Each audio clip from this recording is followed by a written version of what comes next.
from the Republican presidential campaigns met last night to discuss taking greater control of the remaining debate formats.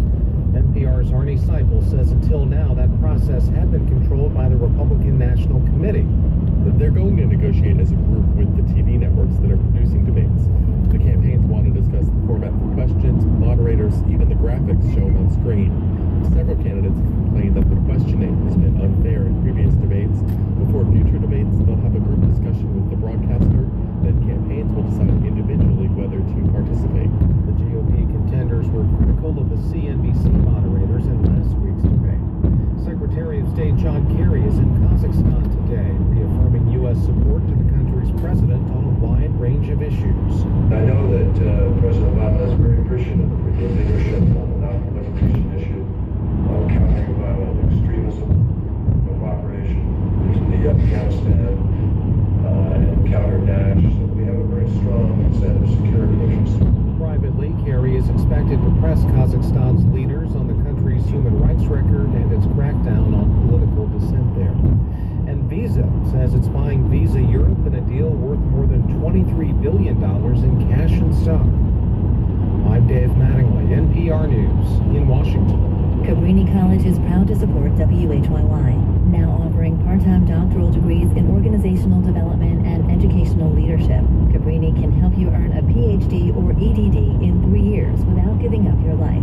Their faculty and small classes help to expand your knowledge and professional network while giving you the tools to advance your career. More information on Cabrini's professional doctoral programs is available at cabrini.edu/doc. Peggy and Steve Morgan of Marlton support WHYY and encourage listeners to visit the Philadelphia Zoo's Gorilla Treeway, the newest extension of Zoo 360. This exploration system enables the apes to travel among the treetops. PhiladelphiaZoo.org. It's 8:21. John's along to bring us up to speed on travel. John? We're jammed up on 42 from Blackwood. 295, an accident takes out the left-hand lane. Bumper to bumper across the bend, Franklin into Center City. 95 south delays Academy all the way down to Pine. 76 east delays, 476 to Belmont and City through Spring Garden, West Pennsylvania, Passy up the south. City through Gladwin, then at Conshohocken. That travel traffic made possible by runnersforresearch.org. For WHYY, I'm John Butterworth. Thank you, John. And the forecast for today, we've got mild weather ahead this week, mostly sunny, high in the mid-60s, mid to upper 60s. Tomorrow's high about 71. Wednesday, sunshine, high of 73. Thursday, chance for a shower and up to 70. And then a cooling trend will visit us over the weekend. This is WHYY. Support for NPR comes from NPR member stations and from Constant Contact, committed to helping small businesses and nonprofits succeed with email marketing, working to help organizations meet their goals through personalized marketing help via phone, seminars, and webinars. More at ConstantContact.com. From Dropbox, providing Dropbox for business, with added administrative features and security controls designed specifically for business, enabling people to work together on any file from anywhere. Learn more at Dropbox.com/business. And from CarMax, offering more than 40,000 used cars and trucks online and in store, with over 150 locations from coast to coast. Learn more at CarMax.com. CarMax, bright side of car buying. It's Morning Edition from NPR News. I'm Renee Monti. A black man in Georgia is accused of killing an elderly white woman. That black suspect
jury selection, he advised. Also avoid older black women, young black men, smart black prospective jurors, and well-educated ones.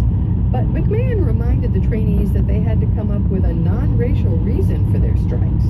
When you do have a black jury, you question them at night, and on this little sheet that you have, mark something down that you can articulate later on if something happens. Studies have shown that these reasons are often a mere pretext for racial discrimination.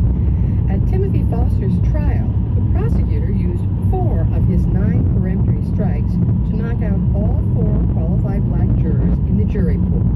The defense cried foul, but the trial judge and every appellate court after that accepted the non-racial reasons, up to a dozen reasons for each black prospective juror.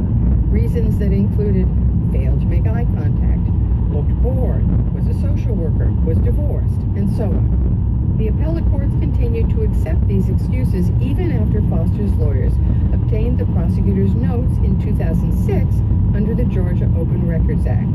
It's rare that defense lawyers even see these notes, and in this case, they were not subtle. The name of each black prospective juror was highlighted in green, circled, and labeled with a B. Today at the Supreme Court, lawyer Stephen Bright will tell the justices that everything about these notes reeks of racial discrimination. They were referred to by B1, B2, B3. There were comparisons made among the black jurors that if we have to take a black, maybe Ms. Harge will be okay, or maybe Ms. Garrett will be okay. They didn't first take either one of those. Bright says the state of Georgia continues to change its story about the justifications.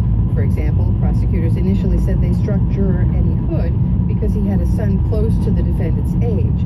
Later, when it turned out that 2 white jurors had teenage sons too, the prosecutors gave a different bottom line reason. Here's defense lawyer Bright. They insisted that the Church of Christ took a strong position against the death penalty, and that any member of the Church of Christ would vote against the death penalty. In fact, the Church of Christ, to which Hood belonged, took no position on the death penalty, and the prosecution notes reflect that. Then there was prospective juror Marilyn Garrett. The prosecution said it struck her because she was close to the age of the defendant. Foster was 18 at the time of the trial and Garrett 34.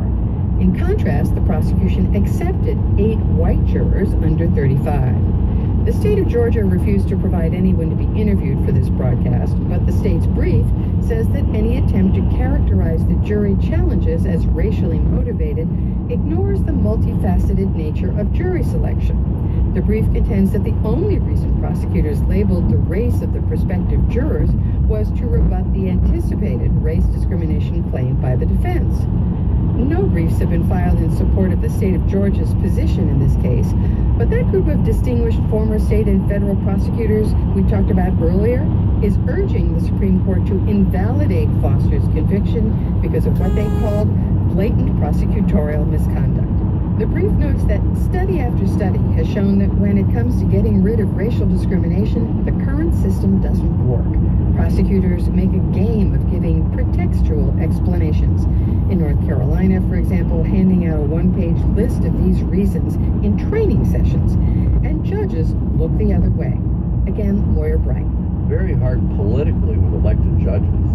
Very hard psychologically, but just judges and prosecutors who work together all the time for a judge to make that finding. It's also true that juries that are more racially diverse are, in fact, more skeptical of the prosecution's case and less likely to impose the death penalty.